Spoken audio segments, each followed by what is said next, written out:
Hi guys, Paul here. Welcome back to the Anfield Review. I hope you're keeping well. It's the final weekend of the football season, but really a chance to, I suppose, rejoice, celebrate, and really acknowledge the end of an era. We're going to see Mo Salah finish his time with the club. We're going to see Andy Robertson finish his time with the club. There's a fair chance there's a 50-50. Could be Alisson as well. With his time at the club, there's a fair chance could be Joe Gomez. His time at the club could be Canate. His time at the club could be Curtis Jones. His time at the club. So essentially, anyone that was basically left from pretty much the resurgence era, as I would call it. So I really define sort of Liverpool's chapters in many ways and eras. So you had the golden era, which is really the sort of the mid to late 70s and the 80s, where Liverpool just basically dominated football, which is success raining from the heavens, Champions Leagues aplenty, league wins everywhere. So it was basically our finest era. Ultimately, so we're winning everything everywhere all the time. And probably 7 out of 10 of our best players ever all sort of came in that time. Then I really defined sort of the transition from that into the what class the Premier League, maybe the more professional era, certainly the great riches era. But really, I classed that era was obviously for the media, it was defined as the Spice Boy era for us. For me, it was more really maybe after the Lord's Mayor shows to some extent. It wasn't a great time for us, but it really was sort of defined as sort of that Spice Boy era. Really, for me, it's more like a transition era from where we were in the 80s and the glory days into this new sort of footballing world. And we just both off the pitch commercially, we didn't have the right people in play, and on the pitch we just couldn't get anything right. Souness was a genius at Rangers, came down to us, tried to change too much too quickly, and it all went south. And whilst we had periods of sort of winning and trophies, it was a gradual sort of decline year after year after year. So you had that period where you had the glory era, the glory days, and then you had that sort of transition era, which was all really awful, went on for way too long. Went from the transition era into the nightmare era, which is obviously the Hicks and Gillette at the club struggling off the pitch. Everything that we were doing, we really couldn't do right for wrong, apart from the fact that we somehow, in between all of that, we managed to get one of the, at that time, Mourinho and Benitez were the two hottest properties in terms of management. And somehow we managed to, lure Rafa to us. And in between all of the carnage of everything that was going on, we had what I class as the nightmare era of the ownership and how, and could barely had any money to buy players and all these different things. And we were lucky, obviously, with Benitez, and he was able to really use his sort of scouting network in Spain and obviously come with 2 Champions League finals and 1 Champions League win. He should have won a league title as well when we messed that up. And then we also had a sort of a mini period after that on what could have been maybe in terms of the Brendan Rodgers, but equally that was carried by absolute genius in terms of Suarez. And then really what I would class Jurgen Klopp's era is really the resurgence, the second coming. So really for me, the resurgence era. So really for the first time since probably the late 80s, where we've been at our absolute peak best for a sustained period of time. For the best part of nearly 8 years, we've been at the top, knocking on for league titles, Champions League finals. 3 Champions League finals, we won 1. Numerous title challenges, ridiculous points tallies, some of the best players that have ever played for the club. So I think ultimately we are going to say goodbye to these greats this weekend. I remember the goals from Mo Salah from the one outside the box against Chelsea. For one of the first goals he scored was a magical goal. The goals we went round everybody against Spurs towards the end of the game. Did the same against City. The penalty against Spurs in the Champions League final. Just somebody that's just, the numbers were ridiculous. His fitness level was insane. He barely had, until this season, barely ever had an injury. You're looking at Robertson, one of the best left backs we've ever had at the club, one of the top 2. It's just ridiculous. Who knew when we bought them? Who knew when we got either of them they would have reached the standard that they did two of the absolute best world-class stars you could have for such a sustained period of time. If Alisson does go, for me, the best keeper this club's ever had. Out ultimately, there's Alisson up. I mean, people like I watch Bruce Grobbelaar and he's not up to the level of Alisson. Alisson, for me, is the best keeper that we've ever had. Really is. And bear in mind, the era that was back then, it was a lot. Yes, it's a lot more physical, but then you had the pass back to the keeper, and a lot of the time Liverpool controlled a lot of the possession. So it's tough to judge against eras because there's a lot more physical and keepers weren't protected as much as they are now. But then equally, you ask more from a keeper in terms of distribution, in terms of really what you gain in one hand, you lose in another. But for me, I would put Alisson up there as our best, probably from Clements. And then I'd probably put Pepe Reina at his best, probably in third.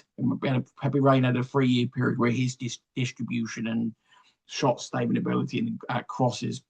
So just an absolute world beater. We knew we brought a world beater when we got Alisson. That was the great thing about it. We knew he was a world beating keeper, and he just went on to be that for what, 8 years.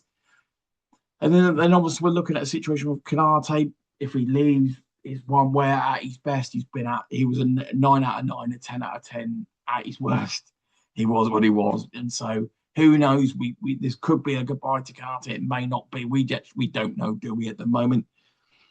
Joe Gomez, if he does go, just a great club servant, isn't he? At the end of the day, you can't fault. I mean, it's not Joe Gomez's fault that he gets hit so many injuries.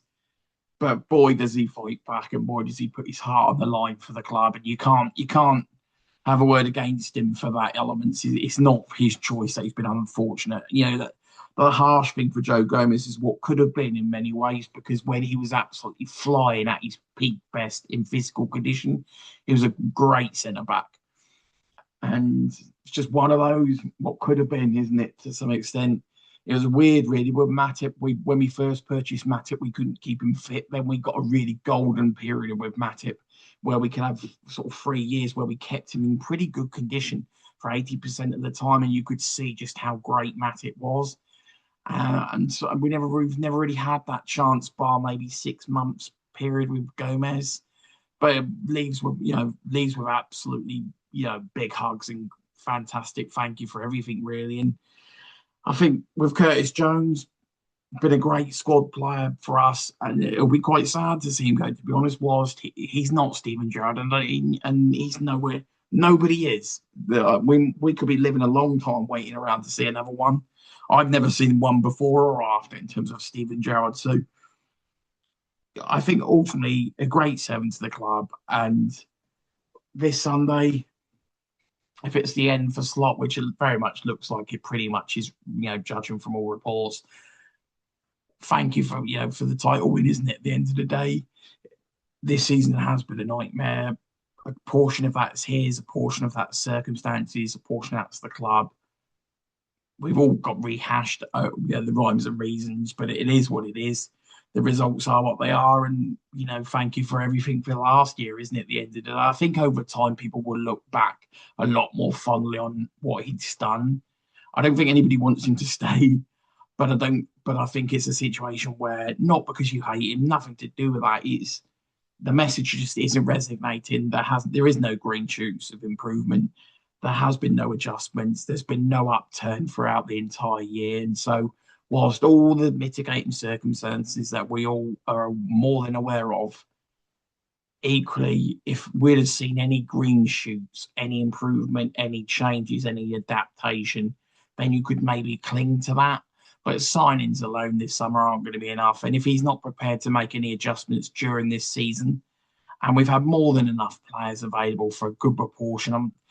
Towards the end we've been riddled with injuries, but for the vast majority we've had a lot of players available, and we really haven't performed even to 30 or 40% of our ability. We've got into the Champions League unless things fall off with that 2% chance on goal difference with Bournemouth.